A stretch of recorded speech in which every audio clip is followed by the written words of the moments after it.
안녕하세요. 한국전기 오유지입니다. 자, 이번 시간에는 유도장애에 대해서 한번 보도록 하겠습니다.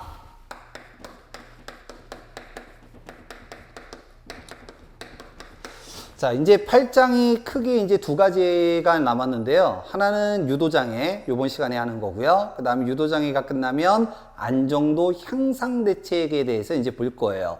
이 고장계산이라는 파트는 우리가 전 시간에 퍼센트 임피던스나 단락 용량, 차단 용량을 계산한 이유는 선로상에서 내가 전력을 공급을 할 때 얼마만큼 손실이 났느냐, 그리고 그 손실에 따라서 용량값은 어떻게 되느냐, 그리고 이 사고의 용량값을 어떻게 막아줄 거냐, 차단기를 이용해서 막아줄 거냐, 이 계산하는 부분이었다고 한다면, 이번 시간은 유도장애, 말 그대로 이러한 사고나 선로상에 발생되는 값에 의해서 어떻게 영향을 준다라는 얘기예요.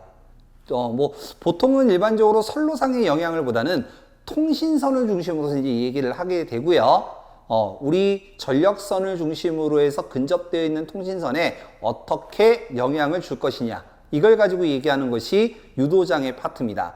원래는 유도장애가 관련된 내용들이 식도 많고 증명식도 많고 그 다음에 우리가 구성을 해야 되는 것들이 이제 많이 있는데, 얘네들을 좀 간단하게만 좀 얘기를 할게요. 그리고 문제 풀면서 몇 가지 주의사항, 좀 추가적인 내용, 이런 것들을 조금 더 보도록 하겠습니다. 자, 먼저 유도장애는 크게 두 가지를 가지고 얘기를 해요. 이제 뭘 가지고 얘기냐면 L에 의한 장애와 C에 의한 장애예요. 자, 먼저 L 같은 경우는 전류가 흘러서 L이라는 성분과 만나게 되면 요 주변에 전자기장이 발생을 하죠. 물론 L과 L 사이의 상호 인덕턴스라는 것, M이라고 쓰죠. 우리가 상호 인덕턴스에 의한 장애, 이렇게 원래 해석해야 맞는데 조금 간단하게만 얘기를 할게요. L, 이름은 인덕턴스, 요놈이 나타나는 특징은 전자기장이 발생한다, 이렇게 얘기를 하잖아요. 그래서 앞글자 두 개 따는 거예요. 그래서 L에 의한 장애를 뭐라고 부르냐면 전차 유도장애라고 부릅니다.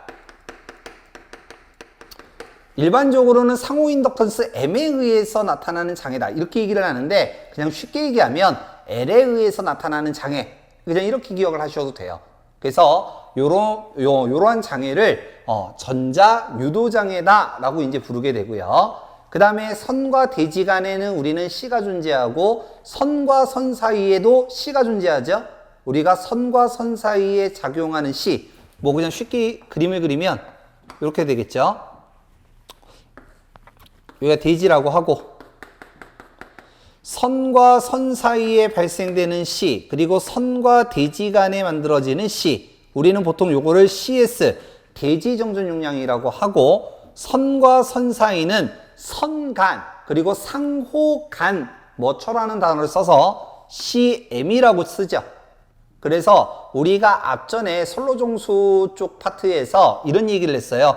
요 C를 가지고 1선을 기준으로 할 때 C0는 CS 플러스 CM, 2선 CS 플러스 2CM, 3선, 얘가 시험 문제 많이 나오죠? CS 플러스 3CM, 이런 식으로 이제 얘기를 했는데, 어쨌든 요 C에 의해서 장애가 발생한다. 자, C의 이름이 뭡니까?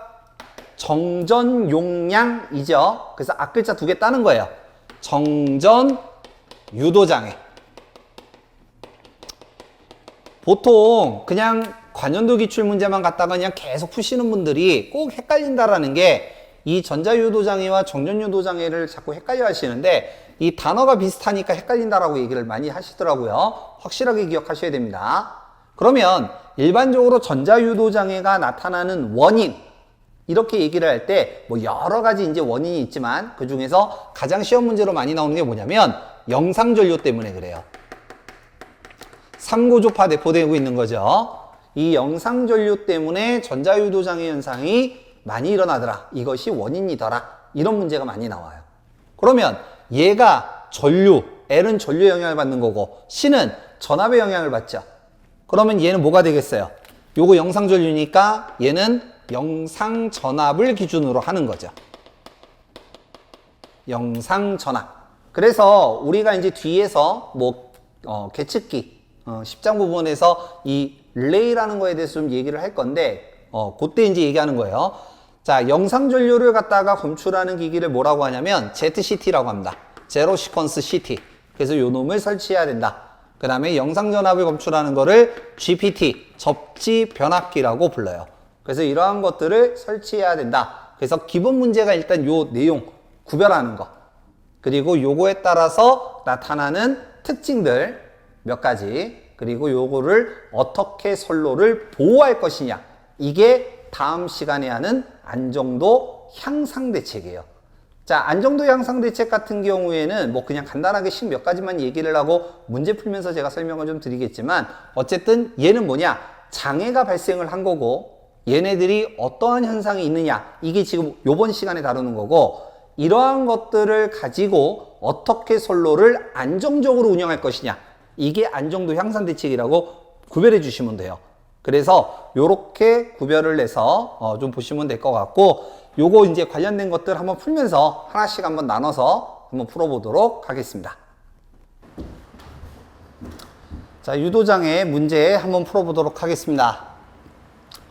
자, 1번. 송전선로에 근접한 통신선의 유도장애가 발생한다. 정전유도의 원인은 어떻게 되느냐? 라고 이제 얘기를 했어요. 자, 정전유도는 C에 의해서 나타나는 장애라고 그랬죠. 그러면 C에 의해서 나타나는 거니까 영상 전압이 되겠죠. 정답 1번. 자, 2번. 전력선과 통신선 간의 상호 정전 용량. 요거 C죠. 상호 인덕턴스. 요건 L이죠. 이때 유도장애로 옳은 것을 찾아라 라고 했어요. 그러면 지금 일단 C가 먼저 나왔으니까 C에 의한 장애, 정전 유도장애, L에 의한 장애, 전자 유도장애. 그래서 정답 1번. 1번. 자, 다음 3번. 전력선과 통신선 간의 상호 인덕턴스 L에 의해서 발생되는 유도장애는 뭐냐? L에 의해서 발생되는 걸 뭐라고 했어요? 전자 유도장애라고 그랬죠. 그래서 정답 2번 되겠고요. 4번. 전력선에 의한 통신선의 전자유도장애의 주된 원인은 어떻게 되느냐? 자, 이 원인 문제가 굉장히 많이 나오기 때문에 조금 신경을 좀 써주셔야 된다라고 얘기를 했던 거고, L에 의한 장애, 전자유도장애에 대한 주동 원인은 L 때문에 그러고, L은 항상 전류에 영향을 받잖아요. 그래서 영상 전류 때문에 그렇다라고 하는 거. C는 뭐라고 그랬어요? 영상 전압 때문에 그렇다라고 했죠. 그래서 이 원인, 영상 전류 문제가 굉장히 많이 나오기 때문에 꼭 기억해 두셔야 됩니다. 자, 그 다음 5번. 자, 66kV 60Hz 3상 3선식 1회선 송전선이 통신선과 병행하고 있고, 일선 지락 전류가 영상 전류. 자, 우리가 접지 쪽에서 제가 한번 얘기를 한 적이 있는데, 영상 전류를 보통 표시할 때 기호를 3I0 이렇게 쓴다라고 그랬습니다. 그래서 60A가 흐를 때 6이 되는 전자유도 전압은 어떻게 되느냐? 자, 지금 마지막에 뭘 물어봤냐면 전압을 물어봤어요. 전압. 그러면 가장 기본적으로 쓸 수 있는 거는 오음의 법칙. 전압은 전류 곱하기 저항. 이렇게 되죠. 그러면 보통 전자유도 전압 기호를 어떻게 쓰냐면 L에 의해서 나타나는 전압이니까 VL이라고 많이 써요. 이렇게 많이 쓰고요. 그 다음 전류를 물어봤는데 여기 영상전류라고 되어 있죠. 영상전류 쓸 때 이렇게 쓴다라고 했잖아요. 3I0. 그리고 요 전류가 60A다 이런 얘기예요. 자, 그 다음 저항을 얘기를 하는데, 저항을 지금 보니까 저항이 뭘로 주어졌냐면 상호 인덕턴스라고 주어졌습니다. 자, 쉽게 갈게요. L은 XL, XL은 오메가 L, 오메가는 2파이FL이죠. 그 다음에 제가 회로에서 얘기했던 겁니다. 상호 인덕턴스 나오면 L 대신에 무조건 뭐만 바꿨으면 된다고 했어요? L 대신에 M으로만 바꿨으면 된다고 그랬죠. 즉 2파이FM 이렇게 쓰면 끝나는 거예요. 얘가. 자, 그 다음 마지막으로 하나 더. 상호 인덕턴스 M은 0.05mH/km예요. 1km의 2값이다 이런 얘기잖아. 근데 지금 여기는 40km라고 주어졌죠. 병행거리가. 그러면 여기에다가 길이 L 들어가 줘야지. 그 다음 뭐 당연히 알고 계시겠지만 저항의 단위는 옴이고 M의 단위는 미리헬리이기 때문에 우리가 지금 옴 단위로 바꾼 거예요. 그래서 이 식을 쓴 거예요. 자, 그럼 마무리 갑니다. 3 곱하기 영상전류 60 곱하기 2파이 주파수 60Hz. 저기 있죠? 60Hz. 그 다음에 상호 인덕턴스 M이 0.05mH라고 했으니까 10의 마이너스 3승. 길이가 40km. 계산하시면 됩니다. 그래서 요거 계산하면 1번 나온대요. 1번. 자, 그래서 요거 한번 풀어보시고. 자, 다음 6번.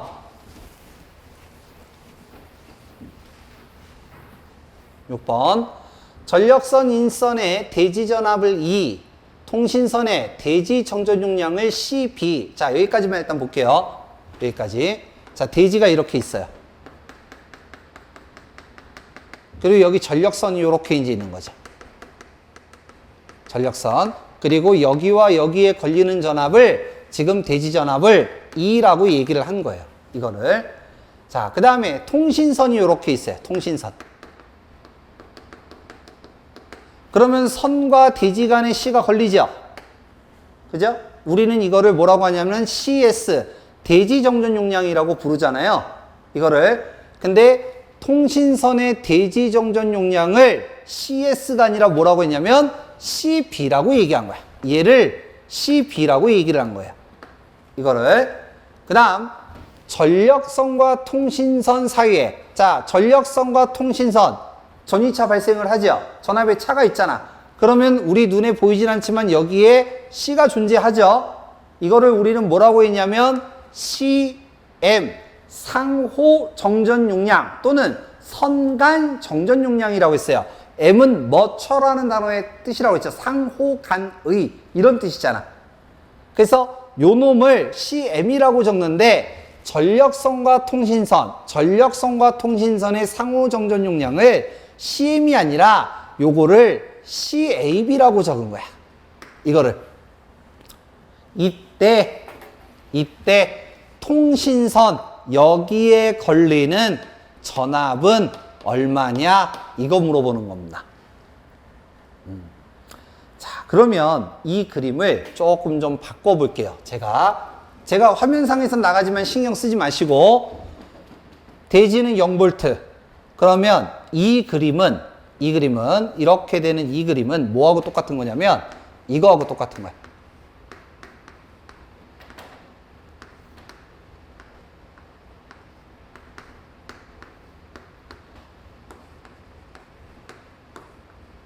이거하고 똑같은 거예요. 지금 이 그림과 이 그림은 같은 그림입니다. 그러면 직렬에서는 전압이 나뉜다면서요? 이렇게 나뉜다면서요? 그러면 지금 여기에 걸리는 전압은 여기에 걸리는 전압 V2를 얘기를 하는 거죠. 자, 여기를 C1이라고 하고 여기를 C2라고 하고 요거를 전압을 V0라고 할게요. 이걸 V0로 할게요. 그러면 이렇게 하면 이건 뭐예요? 전압 분배 법칙을 얘기하는 거지. 그러면 V2는 C1 플러스 C2 곱하기 C1 곱하기 전체 전압이 될 것이고 기호만 바꿉니다. C1 대신에 CAB, C2 대신에 CB, V0 대신에 E 이렇게 되겠지. 자, 그래서 정답은 4번 요놈 되겠습니다. 그래서 기호만 바뀌어서 시험 문제로 요거 간혹 출제가 되기 때문에 요거 꼭 기억을 좀 해두셨으면 좋겠고 어떨 때는 그림이 주어지는 경우가 있고 어떨 때는 그림이 안 주어져요. 그래서 내용을 딱 보고 이런 거구나. 그리고 여기하고 여기에 들어가는 기호들이 각각 바뀌는 거죠. 전압분배 법칙만 알고 있으면 쉽게 풀 수 있는 문제가 되겠습니다. 자, 그래서 6번 문제 한번 봤고요. 자, 7번 가보죠. 선로전수를 전체적으로 평형, 뭐 더 이상 읽을 것도 없죠. 유도장애를 줄여주기도 하지만 선로전수 평형 그럼 뭐예요? 연가죠, 연가. 자, 예를 들어 뭐 딥을 준다라고 이제 얘기를 했는데 딥은 2도죠. 2도를 얘기하는 거고 복도체를 사용한다. 이건 뭐예요? 복도체. 복도체는 코로나 현상할 때 우리가 얘기했던 거죠. 그래서 코로나 현상을 방지하기 위해서 전선의 바깥지름을 크게 하거나 복도체 방식을 채용한다. 뭐 이런 얘기 했었던 거고 소홀액터 접지 유도장애 줄여준다라는 거죠. 그래서 근데 이제 여기서는 유도장애를 줄일 수 있는 거는 소홀액터 접지도 맞는데 선로정수를 전체적으로 평형. 그럼 이제 이건 연가죠, 연가. 그래서 정답이 2번이 되겠습니다. 자, 8번. 유도장애를 방지하기 위한 전력선측 대책으로 옳지 않은 것, 틀린 거를 찾아라 라고 이제 얘기를 했는데 자, 먼저 첫 번째, 소리액터를 채용한다. 소리액터는 지락전류가 커지기 때문에 유도장애가 커지는 직접 접지를 보완한 방식이죠. 그래서 유도장애를 줄이는 방식이 바로 소리액터 접지이기 때문에 얘는 맞는 거고 차폐선을 설치한다 라고 하는데 우리가 이제 9장 이상전압과 급항에서 조금 더 많이 얘기를 하겠지만 선로에다가 차폐선이라는 걸 갖다가 설치를 하게 되면 L의 값이나 C의 값을 줄여줄 수가 있어요. 뭐 적게는 20%에서 많게는 40%까지 줄여주기 때문에 이러한 L의 값과 C의 값을 줄여준다는 얘기는 유도장애를 줄여줄 수 있다라는 얘기예요. 그래서 차폐선을 설치하면 유도장애를 줄여줄 수가 있고요. 네 번째, 중성점 접지 고저항을 넣어서 지락전류를 줄인다. 자, 접지가 되는데 방전이 돼요. 이 지락전류가 크면 유도장애가 커지는 거잖아요. 근데 여기에다가 저항값, 고저항을 갖다가 집어넣으면 처음에 내려오는 지락전류가 이반해요. 얘를 거치게 되면 강제적으로 열을 발생해서 손실을 일으키는 거예요. 그러면 요 놈에 떨어지는 거는 뭐 요만큼만 떨어지는 거지. 강제로 손실을 일으켜서 줄여준다는 얘기야. 그래서 고저항을 넣어서 지락전류를 줄인다는 얘기는 유도장애를 줄인다는 얘기가 되기 때문에 맞게 되는 거죠. 자, 3번 갑니다. 중성점의 전압을 가능한 높게 한다. 중성점의 전압을 높이면 접지가 되어 있으니까 방전이 되겠죠. 지락전류가 커지잖아. 그러면 중성점 전압이 높다라는 얘기는 지락전류가 커진다라는 거와 같다라고 할 수 있기 때문에 따라서 유도장애는 커지게 되는 거죠. 그래서 정답이 3번이 되겠습니다. 자, 유도장애 문제 간략하게 8개 정도를 우리가 한번 살펴봤는데 얘네들은 뭐 간단하게만 보시면 좀 쉬울 거예요. 물론 이제 상짜리 문제는 배제를 했지만 그래서 요 정도는 기본적으로 알고 계셔야 되고 이 유도장애에서 많이들 힘들어 하시는 것 중에 하나가 뭐냐면 L에 의한 장애, 전자 유도장애. 누구 때문에 발생한다? 영상전류 때문에 그렇다. C, 앞글자 땁니다. C 정전용량이잖아요. 앞글자 따서 정전 유도장애. 얘는 누구 때문에? 영상전압 때문에 그렇다라는 거. 그래서 요것만 확실하게 기억하시면 일단 반은 먹고 들어가는 거예요. 자, 그러면 유도장애 여기까지 보고 다음 시간에 뵙도록 하겠습니다. 수고하셨습니다.